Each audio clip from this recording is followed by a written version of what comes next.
Welcome back to another session of Better Podcasting Chats with me, SP. This is a streamed and recorded casual chat, also known as a conversation, with other hobby and passion podcasters to share their experience, knowledge, joy, and enthusiasm of podcasting.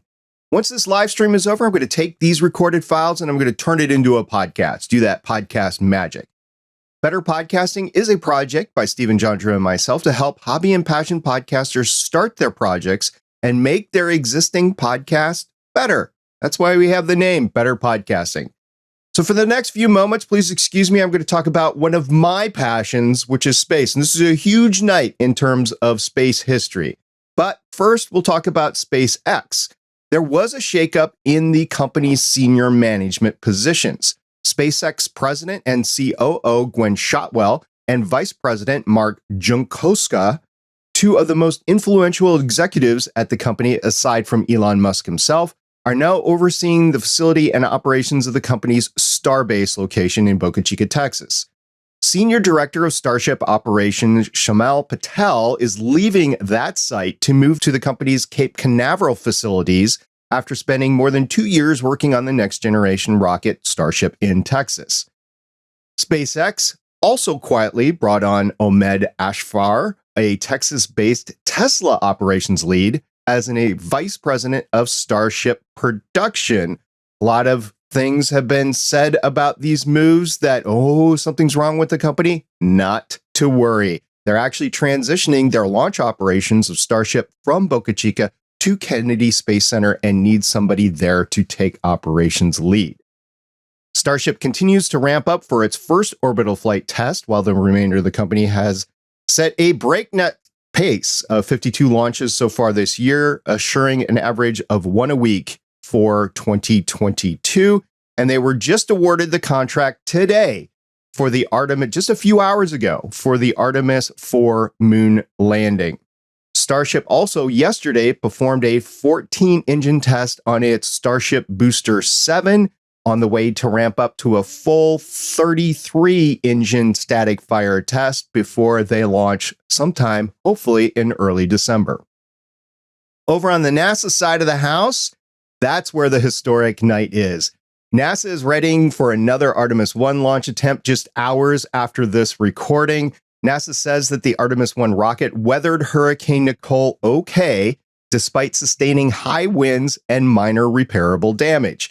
It remains to be seen if the fueling issues, which scrubbed the previous launch attempts, have indeed been fixed, but so far, fueling operations have gone as planned, and we're now a mere 5 hours before the launch, and it remains a go. Very exciting night. I will be watching live.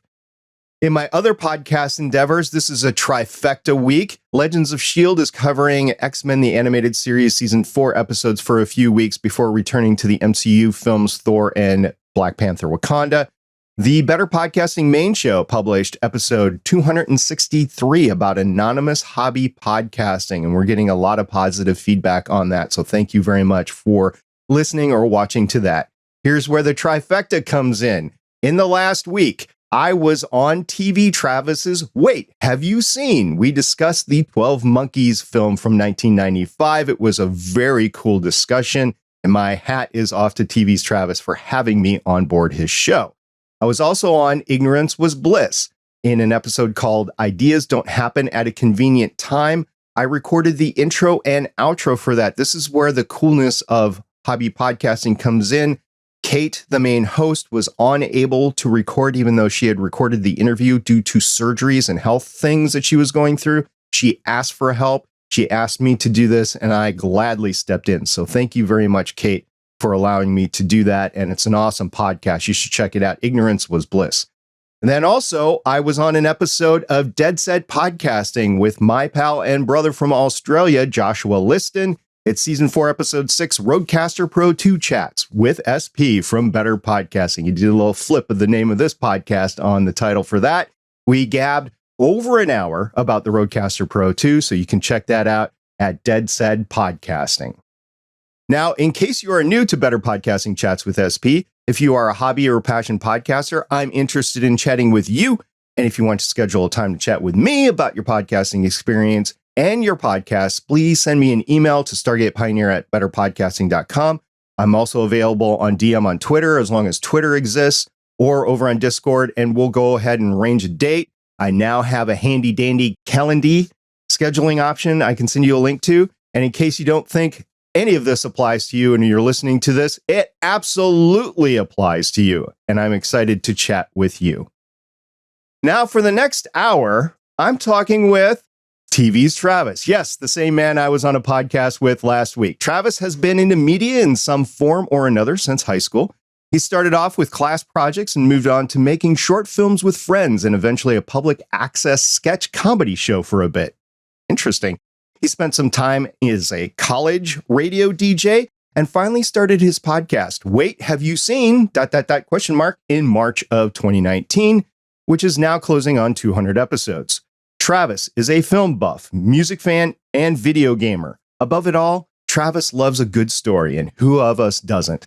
No matter what the medium, radio drama, book, film, or game, a good story and interesting characters are all that are needed. Welcome to the chat, Travis. Hey, thanks for having me. It's a pleasure to have you on board, and it just seems like yesterday we were talking. It wasn't that long ago, no. We had a wonderful discussion about 12 Monkeys where I loved the movie and you hated it. It was pretty great, actually. Yeah, it was a good back and forth. And we were both respectful of each other, and I brought in a lot of information from the series, which you haven't seen yet. Did you ever take a look at the first episode, or have you been too busy? I have been too busy. Listening to that intro and hearing everything that you've been doing, it made me feel better because I always feel like I'm doing too much between the podcasts that I produce and the guest things that I do. But it's great to know that I'm not the only one that just can't seem to stop. This week was a busy week because I recorded Gonna Geek last night. I'm recording this tonight, and I'm recording the Better Podcasting main show tomorrow night. And then Saturday, I'm recording an episode of Legends of S.H.I.E.L.D. So it's a rare 4-episode week for me. Ooh. Those won't happen too much. I'm kind of breaking the golden rule of SP hobby podcasting of not doing more than 2 shows a week this week, but it's a limited engagement. So I was like, okay, I'll do it. And it won't go on forever. We'll talk about that later. Anyway, Travis, let's talk about you right now. Let's get the Better Podcasting audience involved in where you came from. What inspired you to start podcasting? It's funny because for me, podcasting feels like the natural extension of talk radio. And growing up, I listened to, if it wasn't a baseball game, I was listening. My dad loved talk radio as well and radio dramas. So we listened to a lot of that in the car when, we'd be waiting to pick up my mom from work or just driving around. And then when I was real young, I got into books on tape. So any road trip, I would go to the library, I would grab 3-4 books on tape, and that's what I listened to for the 4, 5, 6 hours we would be in the car. So I was listening to Sherlock Holmes, and I was listening to Discworld and Hitchhiker's Guide and all these things. And I just loved the way that audio was sort of like a next level version of reading a book where it still allowed a lot of imagination to happen. And then as time went on, I started listening to more sort of conversation-based things, interview shows.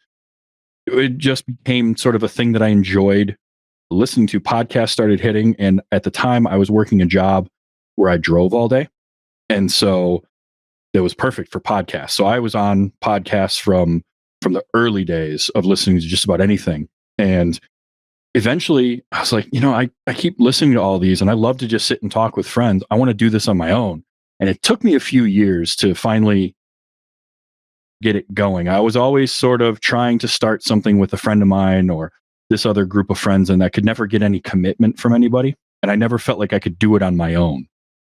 And finally, one day I just said, the hell with it. I'm going to do it on my own, and I'll just rotate people in and out. And it snowballed from there. And that's just kind of how I got going. I'll tell you a little secret that I've not told too many people. My first podcast failed. I was asking people to be on. I wanted to do a continuum podcast, believe it or not. And everybody I asked that I knew said no. And I did not go out there and solo. So finally, I'm like, okay, so continuum's not going to work. What about Defiance? Because they were on at the same time. And a guy I knew, Sean, who was on a podcast for years before I was, he said, yeah, I'll do it with you. And then his wife came on board because she was interested in Jamie Murray, who is one of the main actors on the show. And so that we had our podcast, and that's how it came to be. But my first podcast failed, and I've not said those words too many times before now. So you get an exclusive, Travis.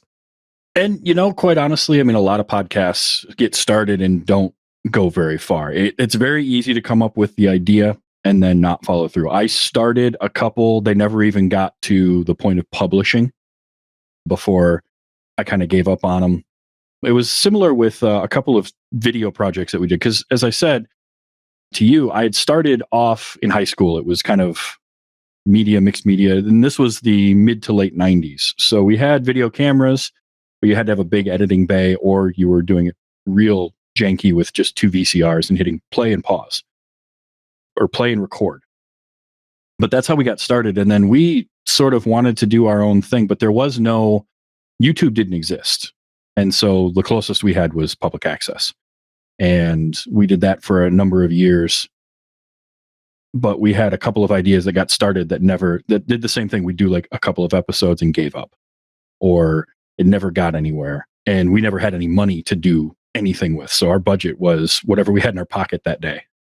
I go back and watch some of it now, and it's bad. It looks real bad.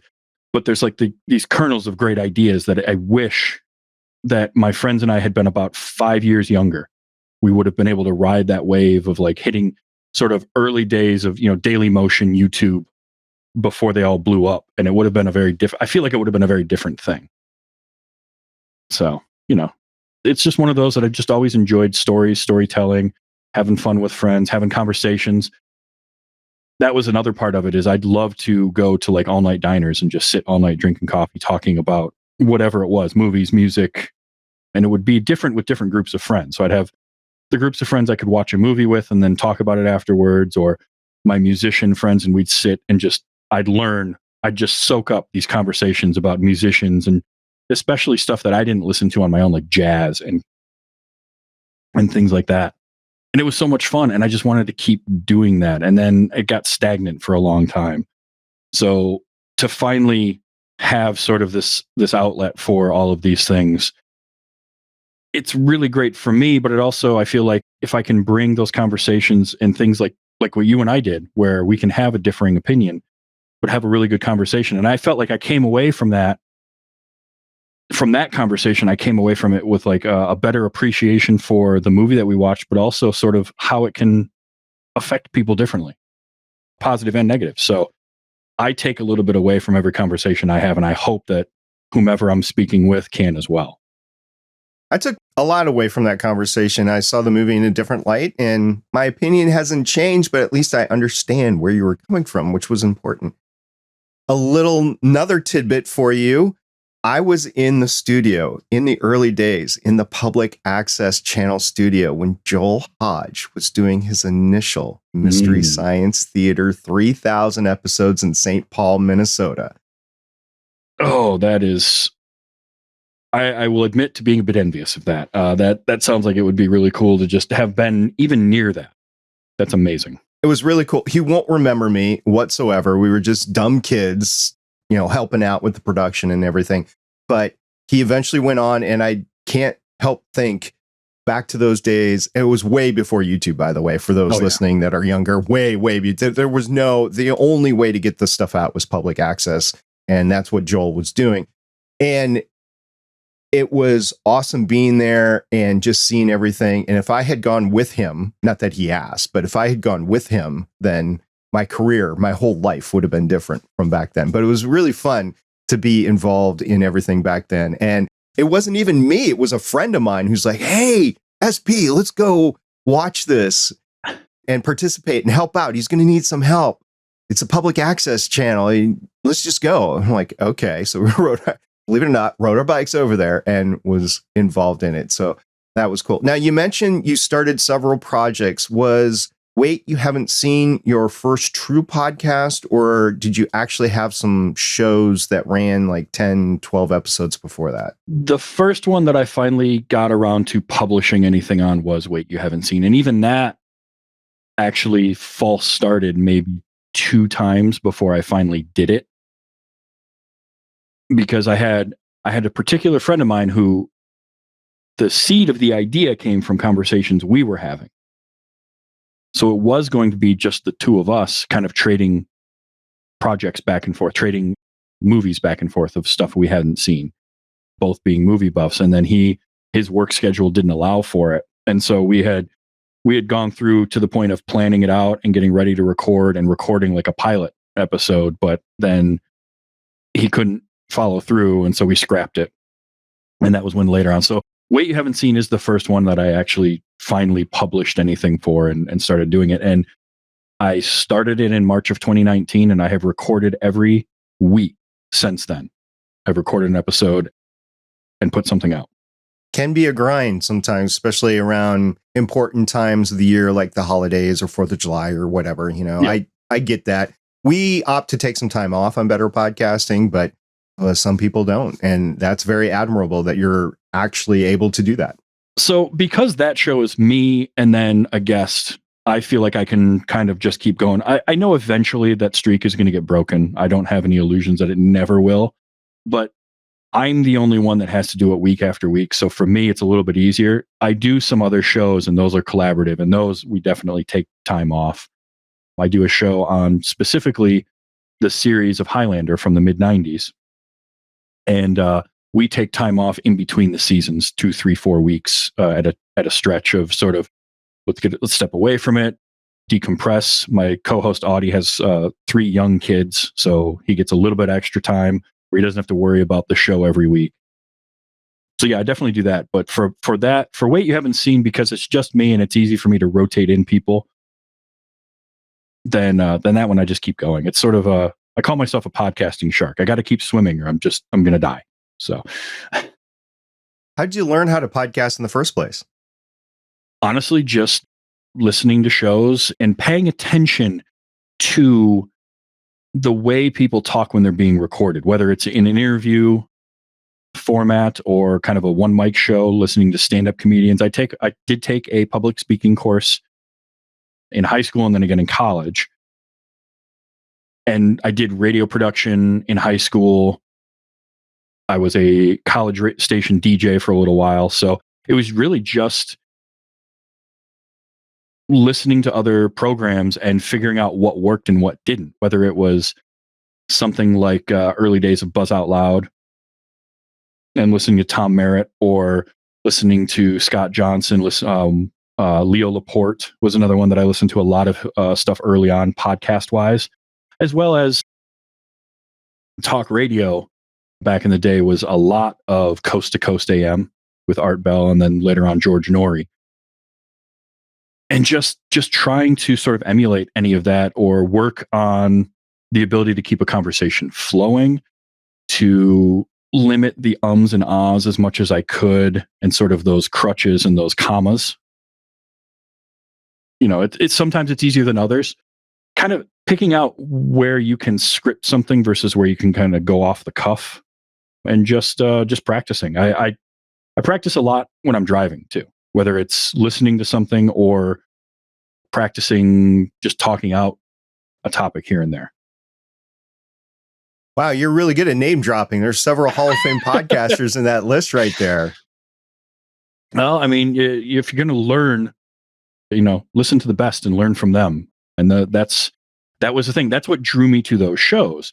And that's not to say that they're the only ones, but they were a big influence. There was a show actually from your neck of the woods, Darkness on the Edge of Town Radio was the original podcast. And I don't know if they're still going by that name or not, but it was Dave Schrader was another host that I listened to a lot. It was a paranormal kind of stories show. And he's great. He's gone on to actually start doing television programs as well on a couple of networks. That was the kind of stuff I just listened and tried to emulate as much as I could. So you've been doing this for a few years. What gear do you use to record your show now? So I have a Shure SM57 microphone, just a simple dynamic microphone running into a mixer that I run into my computer. Yeah, just a simple dynamic handheld microphone that the president uses every time he speaks.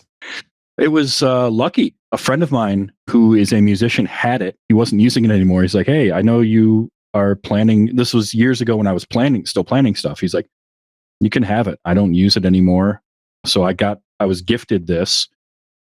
I bought a little Yamaha 8-channel mixer because when I started things, the idea was that eventually I would kind of do roundtable discussions.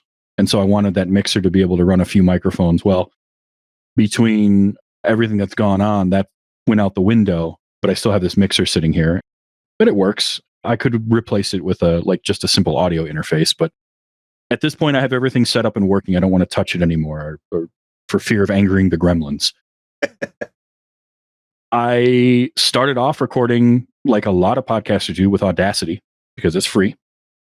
I since then have moved to using Reaper for all my recording.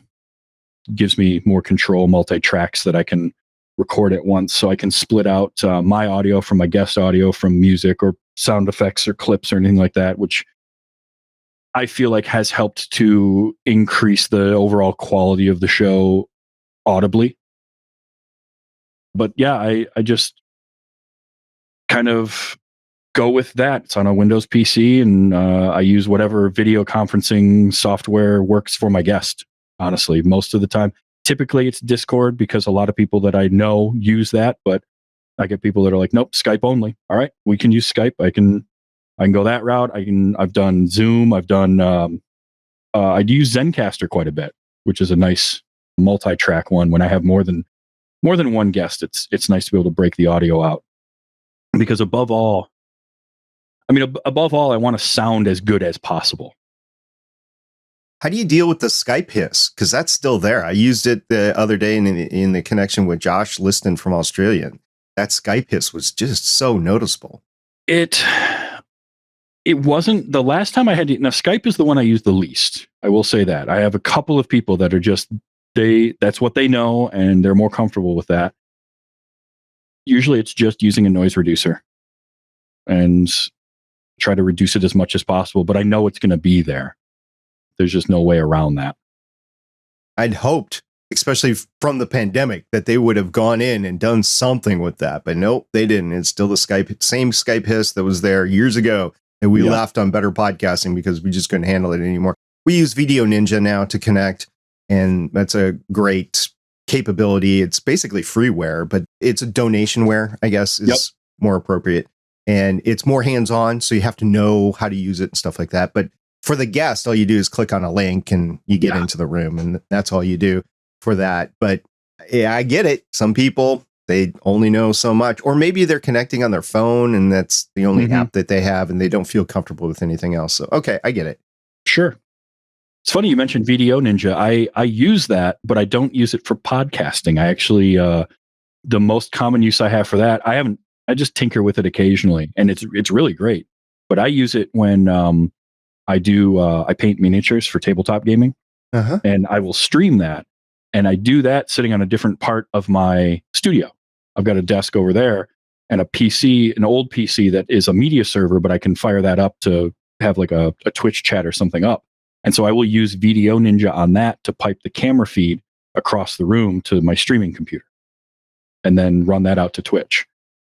Yeah, I've considered doing things like that with my old podcasting computer. I built a new podcasting computer this year because the old one was going to need to be replaced, but I got a new video card, and that just, there's a snowball of things. I finally won the lottery, got a new video card, and okay, I'm going to put this in. No, wait, it's going to overheat. So I need a bigger case. Okay, I'll get the new case. Oh, wait, I should probably get a new motherboard and a new CPU.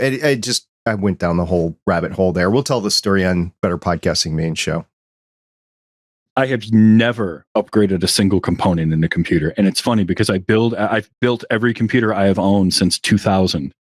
And I've never upgraded more than one component. I did once. I upgraded a video card, but it was a half step up.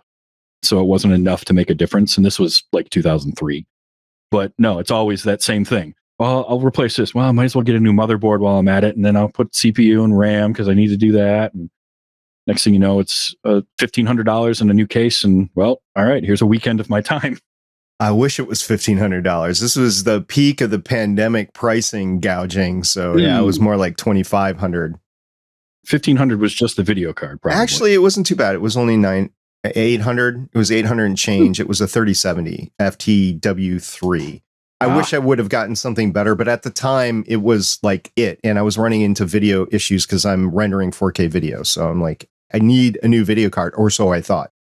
In the end, yeah, it's helped, and I'm glad I have it. But I wish I would have waited. In the back of my mind, it's like, SP, if you would have just waited like 3 months, you would have had everything for a lot less. If I had a nickel for every time that I've told myself that, boy, I would have the biggest jar of nickels you've ever seen. Because it's always like, I get a phone and I don't think enough about it. And then it's like 3 months later, oh, this got released. Well, crap.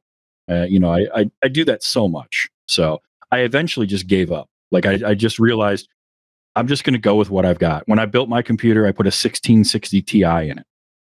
It's a great video card. It plays everything that I want it to play.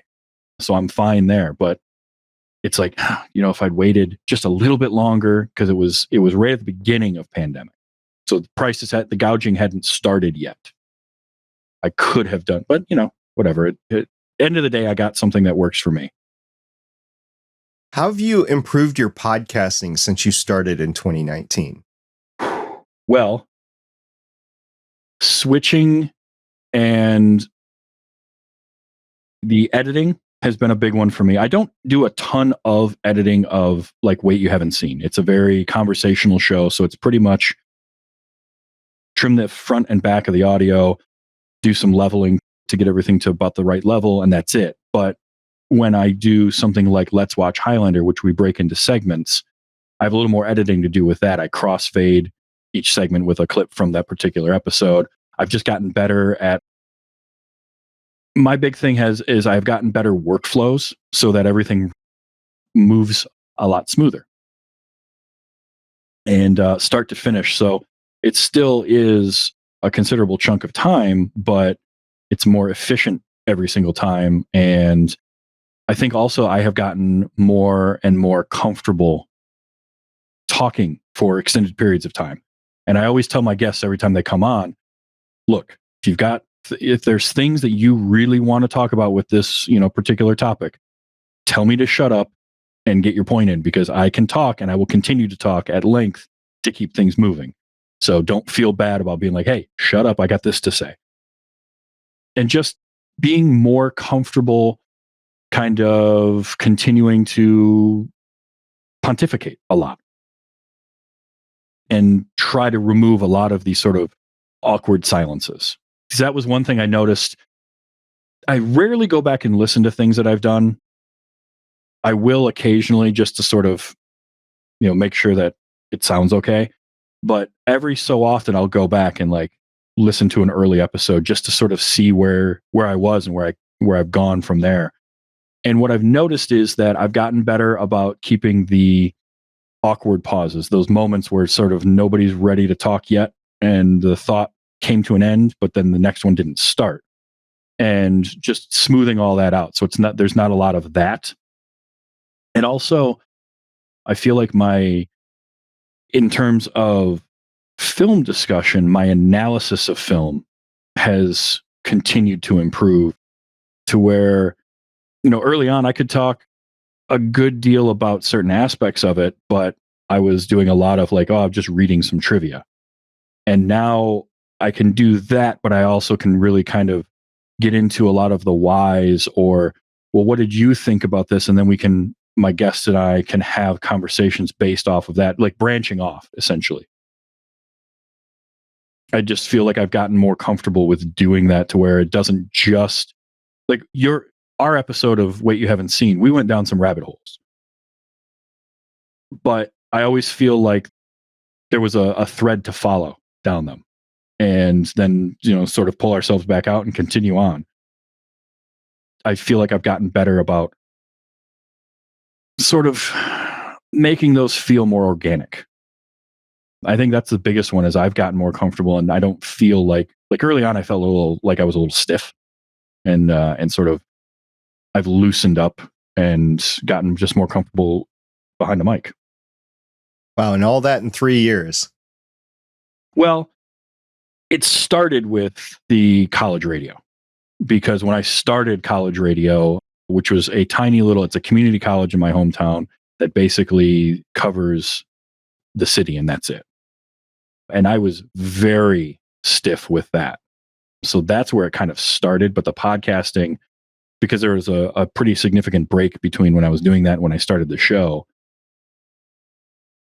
I sort of had to relearn a few of the things that I had started picking up. And then from there, it was just kind of letting it snowball. Part of it helps is that I do it every week. And now I'm up to, because you said you have a rule where you don't try not to do more than 2 shows in a week. I do 3 to 4 every week, because it's one show we do bi-weekly. So one week I'll do 3, the next week I'll do 4. If I guest on another show like this, I might do 5 things in a week. So a lot of it's just repetition, but I'm enjoying it. And so I'll continue to do this as long as I enjoy it. So you've been doing it for 3 years. You've been doing up to 3 or 4 shows a week. In my opinion, that's like getting a master's degree. You know, part-time, you have a full-time job, you're doing this hobby 3 or 4 times a week. You're basically getting a master's degree after like 2 or 3 years. So that's what you've done. And you've improved yourself over that time, basically what equates to a master's degree. So congratulations. Thank you. I never thought of it that way, but that makes perfect sense. Wish I had a diploma, but I don't. So, well, now I'm going to get one and put it on my wall back here now. The honorary Better Podcasting master's degree of podcast, hobby podcasting. So you do stream your live shows, much like we do here on Better Podcasting. Mm-hmm. Are there any pros or cons with that you'd like to reminisce about right now? I do, because I did not start out streaming the shows. I started off just recording them offline, and it was I don't remember the first episode that I did streaming live, but I think pros of streaming the show live is I feel like it helps it does help to kind of get the show noticed by just kind of random passersby in a way. Or I don't know, it's hard to describe. Like, it just feels like it makes the show more accessible, because there's multiple ways for people to kind of take it in. They can watch the live stream, they can watch the video on demand after the fact. With a show like Wait You Haven't Seen, it's essentially the same thing on the podcast. And I think that it also makes me be on more. It helped for the ums, the ahs, the stammering to be live and have to do it live. And there isn't I can go back and edit stuff. And I've done that before. I'll do that if I have a technical issue of some kind. But it just makes me sort of be on my game more. And I also like the instant feedback you can get. If there are people in your chat room, you can get some instant feedback about what's going on, and maybe somebody will bring up something that you didn't think about. Or I will have all sorts of stuff in my head and even in my notes, and then the conversation gets going and I might forget about it. So then I can glance at the chat, someone mentions it, and it reminds me, oh, that's right, I had that talking point I wanted to get to. And so I can keep my kind of ADHD in check a little bit. Cons are spreading your audience out a little more, because it can sort of impact your download numbers of a podcast, because some people are just going to watch it live, or they're just going to watch the video on demand. That's their way of taking it in. So I have to look at my download numbers with a grain of salt on some of that, because I know that there's definitely a certain subset of people that's the only way they take it in. And I do that with some shows that I watch. Like, usually I will, if I like a show that also does a live stream, I will still make sure that I subscribe and keep up with shows. But I don't typically watch a live stream and then turn around and listen to that again right away. But I've got it kind of in my back pocket to watch or to listen to at some point. But so there's that. And then I think also, depending on your chat room during a live stream, they can be very distracting too. I know Tom Merritt once said, and it's the thing I always think of, is you get the chat room you deserve. So I try to keep the chat sort of on topic and respectful, and that helps. But there's definitely times where I can find myself looking at the chat a little too much and then kind of losing my train of thought. So I've really, really had to work at sort of training myself to just give a quick glance, see what's going on, if there's anything important, but focus on, the conversation that I'm having. I don't have any moderators on my live streams, but every so often there's spam or whatever in there that you just have to stop and take care of, boot it out. And that's about the biggest thing that distracts me is the spam. But other than that, I generally like let the chat room roll. If I'm podcasting with Steven and he's talking, I'll ignore him like I always do and then respond to the chat room while he's talking because I know what he's going to say already. So I'm able to tune him out and go with it. But yeah, I've enjoyed the live rooms that we've done.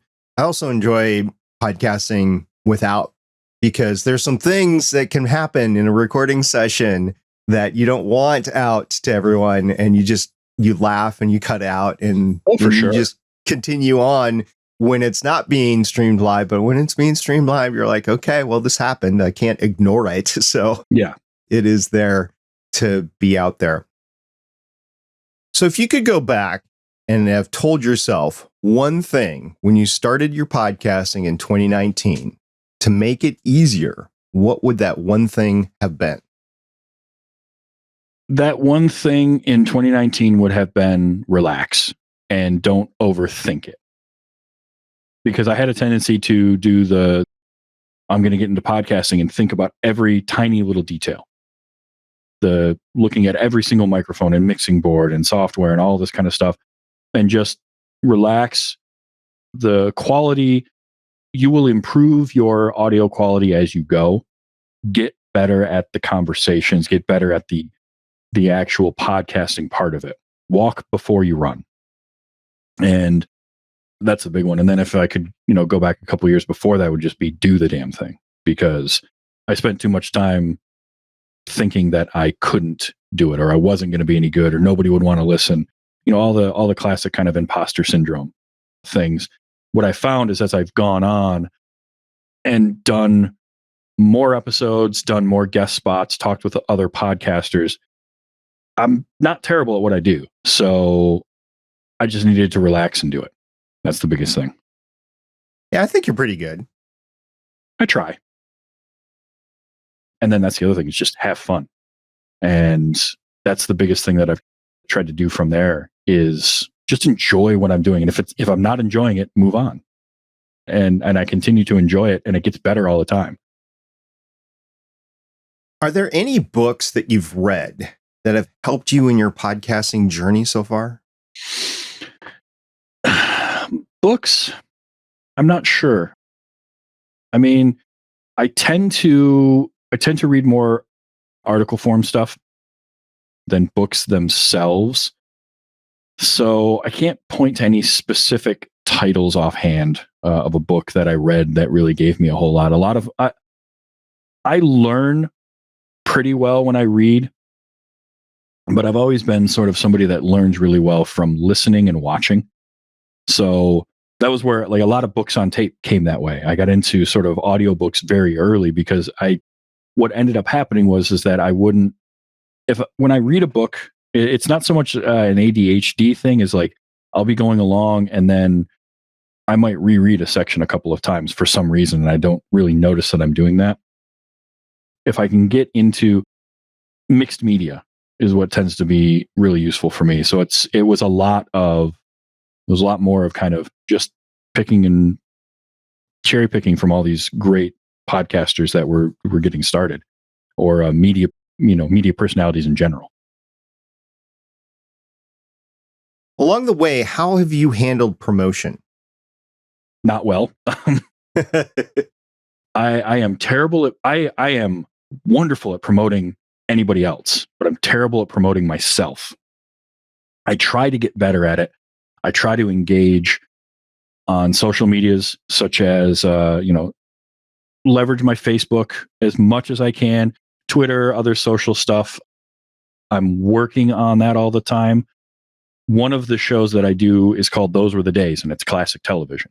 And we try to lean into that quite a bit. So I realized early on with that show, what would be fun to do is take clips from our previous episode and play them for our podcast download.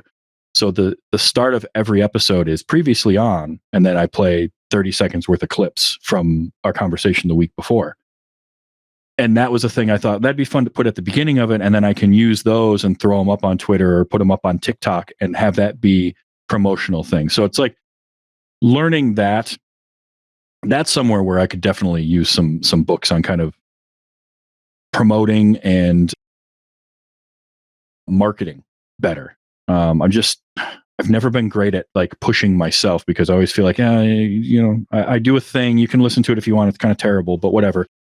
And I like logically, I know that I should be better about that because I know that what I'm doing has some value, but it's the little gremlin voices that tell me, no, don't worry about that. No one's going to want to listen. So why promote it? But I'm working always to kind of talk about the fact that I do shows without just being like leading with that, work it into a conversation more organically. Well, a big thing for me is very involved. Like I like engagement in what I'm talking about. So I love having interactions with a chat room live or, something like a Twitter or something where you can start that conversation back and forth and then bringing up, yeah, I do this thing. Or if I see posts that are about, movie lists, favorites here, animation, stuff like that, I will work into that and then try to bring up, yeah, I've talked about this particular thing. Here's a place where you can find that and try to promote that way too. But I'm just not great at it. Do you think it's a lack of skill, the gremlins, as you say, in your mind, or a lack of time? There's definitely a time factor to it because good promotion takes time to make the promotions. I was just having a conversation, I want to say 2 days ago, that I need to sit down, write out some 15, 30-second promotional bumpers that I can record about different shows that I do and about the things that I do that I can have available for other folks to be able to play or just throw them up on social medias.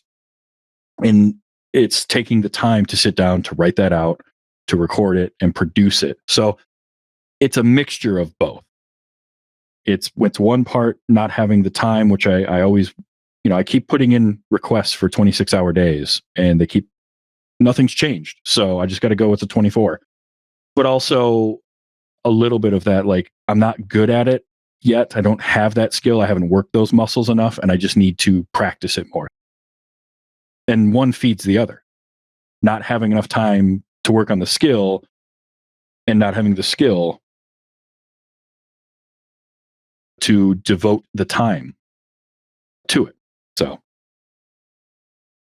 I think that's the big reason why I said in the episode 50 of the main Better Podcasting podcast, where we did the 15 golden rules of hobby podcast, only do 2 shows a week, because I was seeing a lack of attention for podcasters that were doing more than 2 a week, like we both are doing this week, to promotion.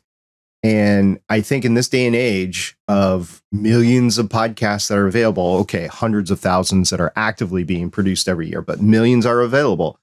I think there needs to be more of an emphasis on, especially with hobby podcasters, on promotion. That's why I asked the question. That's why I asked if you thought it was the gremlins or it was time. For you, it's a combination of things, but time is a factor. So that's why I'm thinking that's more and more for hobby podcasters, the issue with promotion. Of course, there's money too. Yeah. Because you just don't have the avenues to get into promotional spaces without money. And by money, I mean like tens of thousands of dollars a month, not a year, not the duration of the podcast, a month in order to get the same exposure as everyone else. So anyway, it's a little hot button for me this year is promotion for hobby podcasts. Yeah. Now, one thing I do is, I do the 4 shows concurrently, but only 2 of them I produce. So I co-host the others, which is less friction for me because I don't have to do as much prep for that show every single week. So there's a little bit of slothy laziness involved where it's just like, I want to take some time and not think about it. It's that recharge time that you need. But you're not wrong. Like, doing more isn't always better. And I do need to try and focus a little bit on doing the promotion. I finally got around to launching a Patreon for Wait You Haven't Seen, and I'm working on promoting that and mentioning it and having things that are available for that. But it took me 185 episodes of producing the show before I finally got around to doing that, which I always felt like I needed a bigger audience before I could, but I wasn't going to build the audience without promoting ways for the audience to be involved. So, chicken and egg. We had a great discussion on our Better Podcasting Discord server a couple of weeks ago, specifically about crowdfunding avenues like Patreon for hobby podcasters. And should you do it? Should you not do it? How do you monetize? How do you not monetize? And I think it's still an evolving space. Yes, we have this great capability available to us in Patreon or the Patreon likes, whether it's, GoFundMe or Buy Me a Coffee or whatever, that didn't exist 10 years ago. But you still have to wield those tools effectively. Yes. Really similarly to like platforms like a YouTube would have been, early on, they were there and then they evolved and they grew, but you still have to be able to wield that properly. You still have to be able to use it the correct way. And I feel like we're just early days still of a lot of these crowdfunding, or middle days maybe.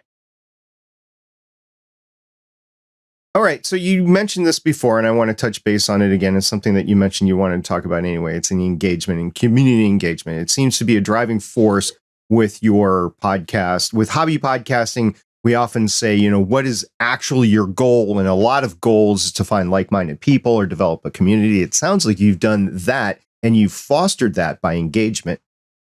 Mm-hmm. Yeah, I really feel like you're going to have a better time producing a podcast to a smaller audience that care about what you're doing. Numbers may or may not ever get there. But I never got into doing a show of any kind with this idea that it would blow up and be, millions of downloads or anything like that. Not because I didn't want that, but if I didn't want to set that as a goal for myself that could potentially be unreachable because, as you said, millions of podcasts available, thousands, hundreds of thousands that are being actively produced, you're a drop in the pond. And if you think you're going to be the big fish, there's always a bigger fish. But if I can foster and cultivate a small area for that, you may or may not, you might grow and you might get bigger, but what you have is going to be really good. So that's been a big thing for me is, I started those were the days got started because I was a fan of this person's other podcast, got to know them through that. And then eventually we were like, let's work together. And so then my little corner of things could mesh with their little corner of things. And we grew a little bit bigger from that.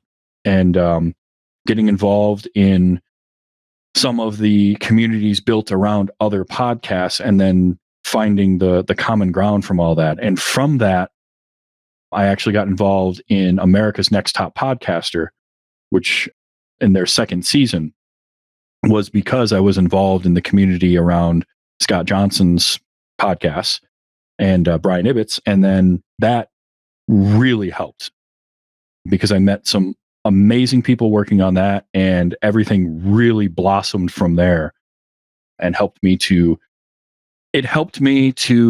find more like-minded people, but it also helped me to gain the confidence to talk to some of them and some other podcasters that I wouldn't have had the confidence to talk to. But when you start to realize, everybody's kind of in the same boat as you, or at least, floating around the same ocean. So that helped quite a bit. But yeah, I like the idea of start it small, build that community up. And then if it grows bigger and bigger, that's great. And if it doesn't, you still have a fun little community of people, even if it's the same, few dozen people, to me, it still makes it fun and it makes it worthwhile. You mentioned something there, and I wanted to ask you this earlier, and I kind of skipped over, but I'm going to go back to it. How do you get guests for your podcast? I know you found me in a dumpster, but how do you find other people? So early on, it was just friends of mine from around the area, and I would rope them in, and I would get 2 or 3 of them, and we would sit down and talk. So it was very much an extension of those overnight diners, sit around, drink coffee till 3 a.m. types of things. What ended up happening was I would listen to more shows, and I would get the confidence to talk to somebody that was on a smaller podcast. ANTP really helped that, because now I had 11 other hobby podcasters that I worked with, that I worked on, little mini episodes with, plus the hosts and the producers and the coaches and all of the people behind the scenes that were involved in that, from the people from season 1. We've got our own Discord, and so I could talk to all of them. So really what it came down to was ANTP, the Frog Pants community, the community around stuff like the Botched podcast, and just meeting these people as I go. And, oh, here's some friends of mine that do a podcast, and here's a podcast that they guested on. I listened to that. I'm like, oh, that'd be fun. And so I started listening to the podcast, and then get to know them maybe on Twitter, and just take a swing. And I've gotten a lot better at that, of just sort of, hey, I do a show. Would you ever be interested in coming on? And do it in a very no pressure kind of way, where if somebody said, people are going to say no, and that's fine. And I don't have a problem with that. And I've gotten very few no's so far. And if I do, it's usually pretty kind about it. I don't get ghosted all that often, but it's just taking a swing and seeing what happens, because the worst that'll happen is you don't get that guest. Yeah, I always found if you're doing a guest show, kind of like what this show is, you always invite a little bit more people than you have time slots for, in order to fill the ghosting or the no's or whatever, because you're going to get those for whatever reason. Just there might be something going on in their lives. They might be very interested in coming on, but they just can't at that point in time. It might be that they think it's beneath them or not in line with their branding. I get that in some cases. There's a ton of reasons out there. Yeah. You just never know who that's going to be. So you always kind of fill up your dance card a little bit more than you need, in my opinion. And that's how you go do it. It sounds great to me. And as far as America's Next Top Podcasters go, yeah, I've been podcasting for a while. So they used to have I think it was like under 3 years, podcasting for under 3 years in order to qualify for a while. And I'm like, well, I've been podcasting for way longer than that. So I don't qualify. But last year, they opened up the door to podcasters that were like 10 years or something like that. And I was like, I think I could just get in underneath here. And I never applied. And I feel guilty about that, because I think it would have been an amazing experience. But at the same time, I want that experience to go to people that could really, really use it. And I just don't think that I would have been able to get as much out of it as other people would have. But it still would have been an amazing experience. So I forgot you were on season 2. That's pretty cool there. Yeah, that for me is what really kind of helped keep me doing this, because I would have done the show. I had started the show, and I'd been going at it for a little while. And I had some personal life things change as America's Next Top Podcaster was starting, which was really odd. Like, my relationship of 10 years ended the weekend before we started season 2.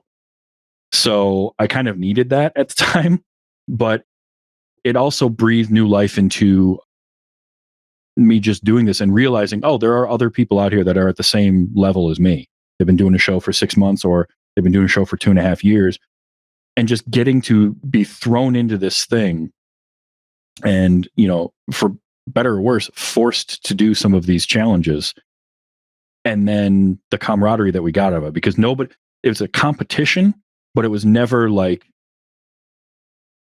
there was never any mean-spirited parts of the competition. There was no puck from the real world on ANTP. Everybody was kind of there, sort of helping each other out, and somebody just had to go home every week.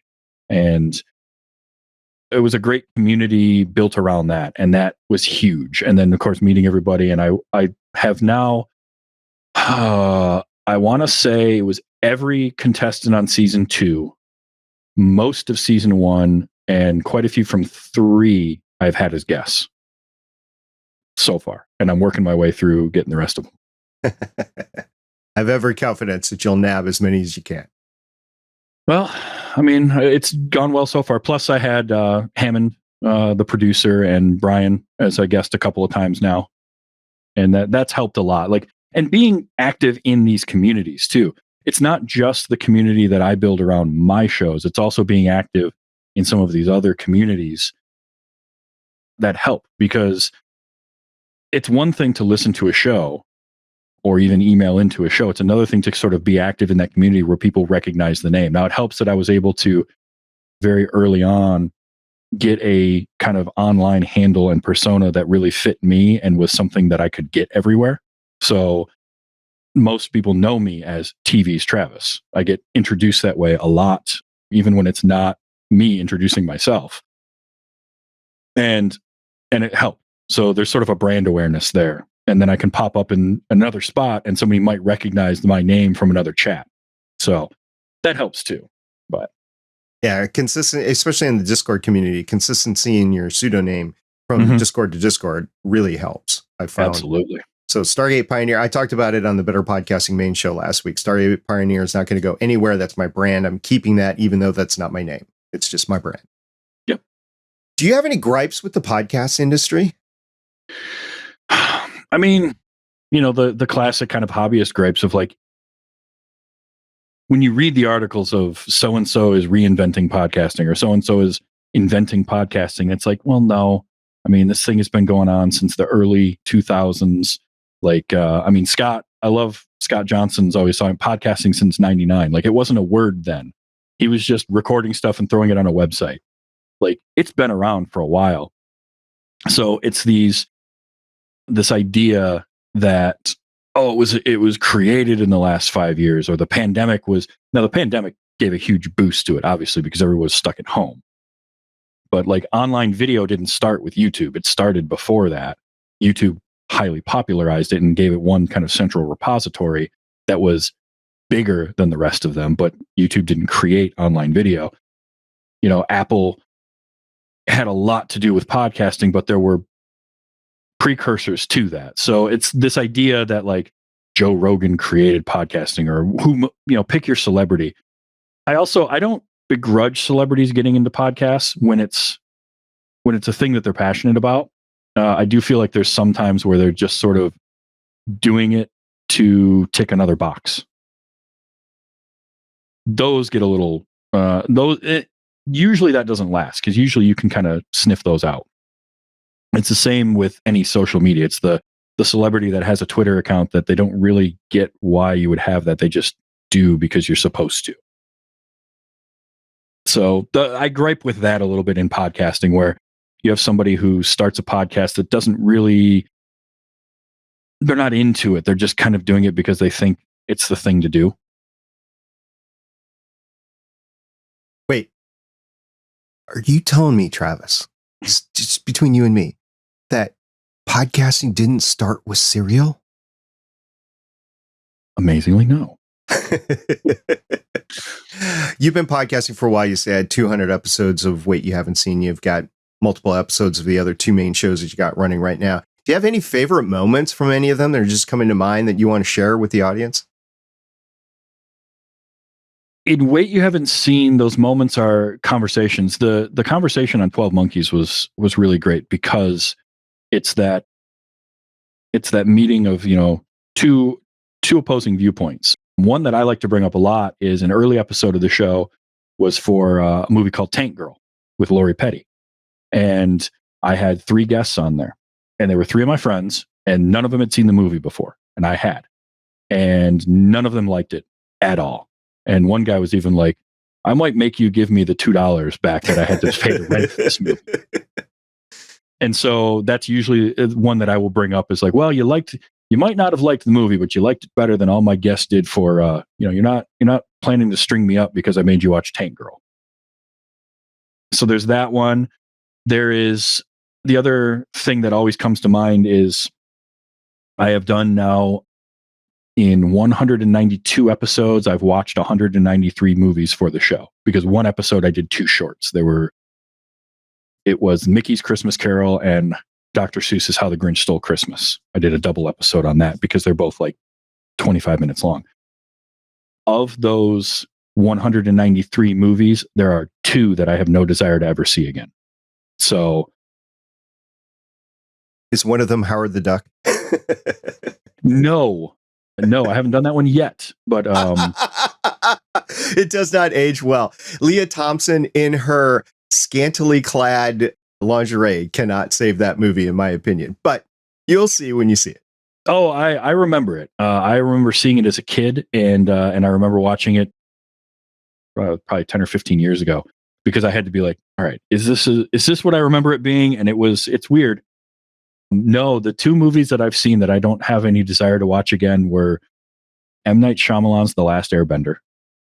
That was terrible. It was boring, and it did no help to that storyline at all. Like, what it made me do is it almost made me not want to watch the show again. But then I was like, no, the show is great. I'll go watch that. The other one was Miami Vice, because Miami Vice was just boring. And I made the comment while we were recording the show that it felt like this movie was made by somebody who hated Miami Vice, except that it was written and directed by Michael Mann, who created Miami Vice. So it's like, Michael, what are you doing? You know? But it felt dull. It felt nothing like the Miami Vice that I knew growing up. And I hadn't seen it. That was my first time watching it. And I love Colin Farrell. I think I don't think he got enough credit for a stretch of his career for being the actor that he is. And that movie did him no help at all. So far, that's still the only 2 that I don't have desire to see again. And I've seen some crap in my day. But I gave the DVD that I had of Howard the Duck away. I'm like, I don't even want this in my house anymore. Bye. I'm sure it's on Disney Plus now, so it's back in my house somehow. And then we just did Morbius on Legends of S.H.I.E.L.D. a couple of weeks ago. And the way that we got through that is we had fun with it. This is the only way we did. Like, none of us wanted to watch the movie. We had a guest on that's like, I am a transmedia script critiqued. I have gotten a degree in this, so I want to do this. And we're like, okay, well, let's go ahead and do it, because we weren't going to cover it anyway. We had fun with it. That was the only way that we did. And I hope our audience appreciated it. But yeah, nobody wanted to watch it. Yeah, sometimes you've gotta go with it and try to have fun. I co-host a show called Gore on all horror movies, and look, there are ups and downs in the horror genre. Probably more peaks and valleys there than just about anything, I feel like, because there's so many low budget horror films. And we just watched one recently that'll be out soon. So hopefully Monica, my host, doesn't hear this, because I'm not supposed to say ahead of time. We watched Thanksgiving. If you haven't seen that movie yet, don't. just don't. As bad as you think it can be, it's worse. And I say this as, when I watch a movie and my first thought is 21-year-old me and my friends could have made this but better, that's the bar. That's a low bar, and you're coming underneath it. So yeah, not good. We got a show on the Get a Geek Network called Smoking and Drinking in Space, and they're great because one of their taglines is, "We watch these movies so you don't have to." Yes. Anyway, what do you got going on for future plans? You got anything in the hopper for the future for your shows? You just kind of keep everything going status quo for a while? I mean, wait, you haven't seen, like I said, I'm coming up on 200 episodes, so I've got some ideas for something to do for episode 200. I did just recently publicly confess for the first time to one of my personal list of shame movies, which is The Godfather. So it's quite possible that I'm going to finally knock that off the list on episode 200 and see that movie. I know it's one of those that I know of and it's part of the culture, but I just have never watched it kind of start to finish. I've seen bits and pieces. So there's that. I've got a couple of short form or short series ideas that I'm working on, as well as I'm working on script formatted stories to make into a webcomic. I have an artist who's interested in working on it with me. I've got to take the stories and script them out because I just have them in short story form right now. And but we've done some back and forth on it, and it sounds like something that could be kind of cool to do. But I only have 10 chapters right now. I want to get those scripted and then see if that's going to kind of be it, or if I can continue it. And then I've also had that kicking around as doing as a full produced radio drama at some point. Oh, nice. Radio drama style thing. Because that's something that I've wanted to do for probably since high school. I've wanted to produce a radio drama. For radio dramas or audio dramas, one thing that I would recommend is the Cast Junkies Discord server. It's full of audio dramas. So if you need any tips, tricks, or just tricks of the trade for that specific genre, Cast Junkies Discord server is where it's at for that. I know there's other places, but that's where I would go. I know Evo Terra is starting to get into that as well. He's a podcast consultant, and he's linked up with Cast Junkies Discord as well. So that's pretty cool. As far as The Godfather, what an amazing thing to get on your 200, because then you can do Godfather 2 at 300 and Godfather 3 at 400. So you're set for the next 4 years. Yeah. Well, I could do 2. I don't know if I'll do 3 or not. I've seen enough clips of that I'm not sure I could sit through. Sofia Coppola is a great director, but the clips I've seen of her, quote, acting, I might be able to skip. Okay. Or I'll suffer through it. One of the two. Yeah, right. For your fans. You're like, exactly. Oh, you're leaving us hanging. We want Godfather 3. Is there anything else you'd like to get off your chest for other hobby podcasters? Tips, tricks, any statements or anything like that? I mean, it really comes back to, if you want to do it, go for it. Even if you do it and you realize it's not for you, give it a shot, because it can be a lot of fun. And don't worry.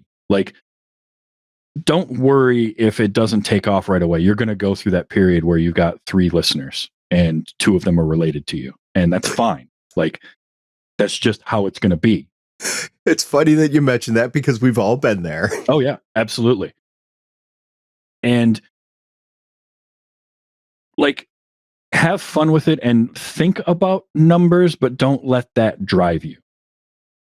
As long as you are enjoying what you're doing. And when Audie, my co-host, and I started Let's Watch Highlander, it was because the 2 of us just wanted to talk about Highlander, and we thought, well, let's make it a show and maybe a couple people will enjoy it. We knew it was a very niche thing because it was a specific show that a specific set of fans would remember was even existed. I have so many people that are like, they made a series out of Highlander, and the series is great, by the way. But we had fairly early on in that, we got 2 bits where one person who would show up every week for our live streams and would email us and all of that. Sadly, he passed away a few months ago, but he was kind of our first, he was our first fan that really got it. And then getting a random message on Instagram, of all places, of somebody from Argentina who had found our show and was listening to it and enjoyed it. And it was just like, great. I am now, that fed me to do another 3 months worth of shows. So it's just those little things. Be prepared for that to take a long time to have happen, but just enjoy what you're doing, and it's going to be worth it. Indeed. We got a couple of comments in the chat as we were recording tonight. I want to respond to a couple of them. First of all, sure. Matthew Bliss said, congratulations, I guess, the clapping emoji, to solo podcasting. Good on you, Travis. Yeah, it was not my original intention when I thought about podcasting, but I have enjoyed doing that because that conversation is always unique and it keeps it fresh for me. So I enjoy the group podcasting or having a dedicated co-host, but I also really like the solo part of it and then getting to rotate in a new voice all the time. And then also we had Gregory Chinaz. I probably mispronounced that last name. I'm sorry, Gregory. He said, simple mic, affordable mixer, Audacity/Reaper, passion and training equals amazing results. No need for fancy stuff or tons of plugins. That's true. I'm with you on that. I've slowly over time, gotten a Stream Deck, which just helps to make the live aspects of things move a little smoother. But it was a thing I built over time, keeping it simple. That's great advice. Yeah, that's one of the things that we made sure we did on Better Podcasting is at the end of every year, we have a gear episode. And it just started okay, let's describe our gear. When we started in 2015, we'll describe our gear and then where we came from. And then we've added on to that every year since. So we have a record of how we started and how we got to where we are today. And where we are today did not happen overnight. It took literally 10, 12 years for us to get where we are. So yes, I have an amazing studio, but it didn't start like this at all. I completely agree. You can go ahead and podcast. If I had to start podcasting all over again today, I would do it a little differently, but I would still start simply Samsung Q2U, microphone, and into Audacity, and away I go. Or, whatever I choose to use. Probably wouldn't use Audacity. I'd probably use Reaper. But anyway, that's how I do that. Well, Travis, thank you so much for coming on the show. And where is the best place for our Better Podcasting audience to find you and your content? So the best place is tvstravis.com. It's where I host What You Haven't Seen, and I also feed Twitter into that. So you can get to my Twitter from there, which is where I'm most active, is between Twitter and now Counter Social is the other one, as Twitter slowly is a tire fire. Honestly, it's fun to watch it burn though. And I'm not normally that kind of guy, but there's something about, I think it's because I've been involved in Twitter in some capacity since 2007. And so to see kind of what it became and now to watch it all crumbling, it's so weird. It's absolutely weird. I hope it continues because I want it to continue. I've been invested in it, but at the same time, you got to objectively look at what's happening going, hey, this might not last to the end of the year. And we're in November.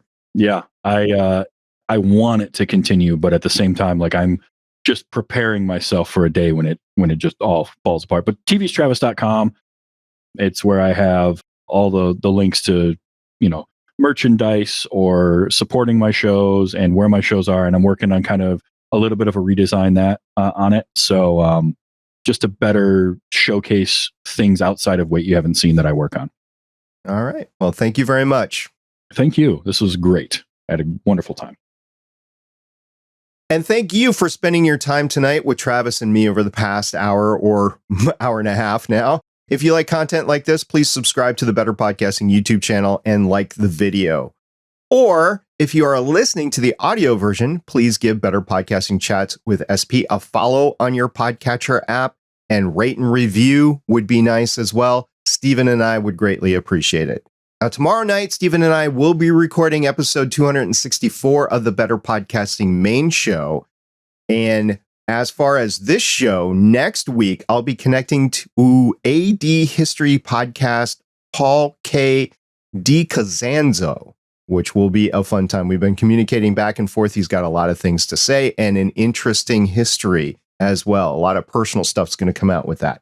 In the meantime, join the podcasting conversation on our Discord server, betterpodcasting.com/Discord. You can find both myself and Stephen there every day. See everybody next time. Thanks for stopping by.